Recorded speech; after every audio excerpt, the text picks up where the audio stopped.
பராமரிக்கப்படாமல் இயக்கப்படுவதாக அப்பகுதி மக்கள் புகார் தெரிவித்துள்ளனர். இதுகுறித்து போக்குவரத்து துறை அதிகாரிகள் கவனத்தில் கொண்டு உரிய நடவடிக்கை எடுக்க வேண்டும் என மேலூர் பகுதி மக்கள் கோரிக்கை விடுத்துள்ளனர்.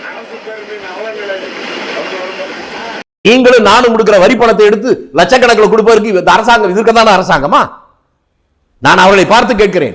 பெற்ற பிள்ளைகளை காப்பாற்ற தன்னை வேள்வியில் அர்ப்பணித்துக் கொண்டிருக்கிற பெண் பிள்ளைகள், ஆண்கள் எவ்வளவு பேர் கல் உடைக்கிறான், மண்ணை தூக்குறான், என்னென்ன வேலை செய்யறான். அதுல தவறி விழுந்து எத்தனை பேர் மரம் வெட்ட போய் விழுந்து செத்துருக்கான்.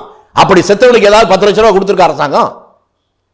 நல்ல வரையில் பெண் பிள்ளைகளை காப்பாற்றுவதற்காக உடைக்கிறவன் செத்தால் அவனுக்கு 1 ரூபாய் தராத அரசாங்கம் கள்ளச்சாராயம் குடித்து செத்தால் அவன் குடும்பத்துக்கு 10 லட்சம் தரும் என்றால் இது எதை காட்டுகிறது? தவறுகளை தூண்டுகிறதா அல்லது தவறுகளை குறைக்கிறதா?